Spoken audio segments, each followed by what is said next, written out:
Hello friends, Rehman গার্ডেন্সে আপনাদের প্রত্যেককে স্বাগতম। আশা করছি আপনারা প্রত্যেকে সুস্থ আছেন এবং ভালো আছেন। আপনাদের প্রত্যেকের সুস্থতা কামনা করে আজকে একটা নতুন ভিডিও শেয়ার করছি।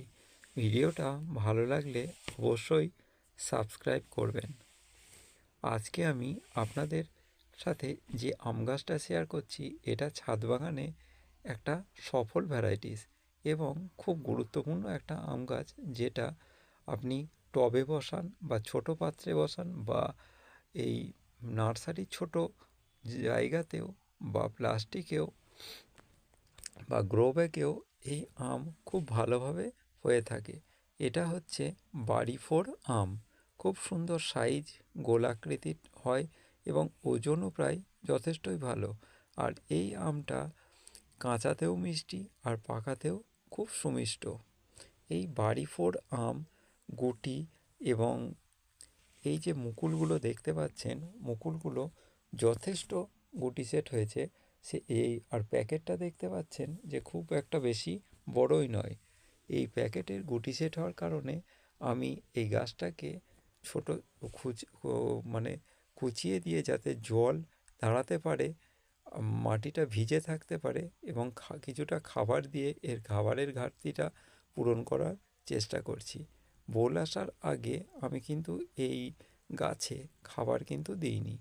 এই আম গাছটা আমার একটা মাদার গাছ থেকে এই বছরই বর্ষাকালে কলম করা হয়েছিল জোর কলমের মাধ্যমে। আর এই জোর কলমের মাধ্যমে কলম করার পর এই যে মাদার গাছ, সেটাতেই কিন্তু এই বোলটা আসতো। সেই জন্য ছোট গাছেই এই বোলটা এসে গেছে। আর এই প্রত্যেকটা বোলে গুটি খুব সুন্দরভাবে সেট হয়েছে। এই গুটিগুলো যাতে ঝরে না যায়, সেই জন্যই আমি এই খাবারের ব্যবস্থা করেছি। আর এই রকম যদি আপনাদেরও বোল আসে, তাহলে অবশ্যই গাছের গোড়া বেশিরভাগ সময় ভিজিয়ে রাখবেন। দেখছেন আমি ডিএপি দিচ্ছি, যাতে খাবারের ঘাটতিটা পূরণ হয়। ফাটা একটা প্লাস্টিকের মধ্যে এই গাছটা রয়েছে, খুব একটা যত্নই করা হয়নি। এই ভিডিও আপনাদের সাথে আবার শেয়ার করব যে গুটিগুলো কতটা পরিমাণ আছে বা বড় আম কতটা পরিমাণ আমি পেতে চলেছি।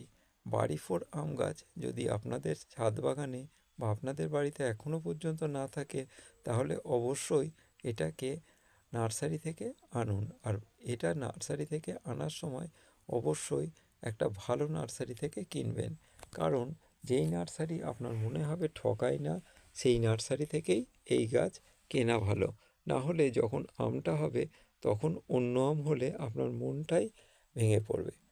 আজকে এইটুকুই, নমস্কার।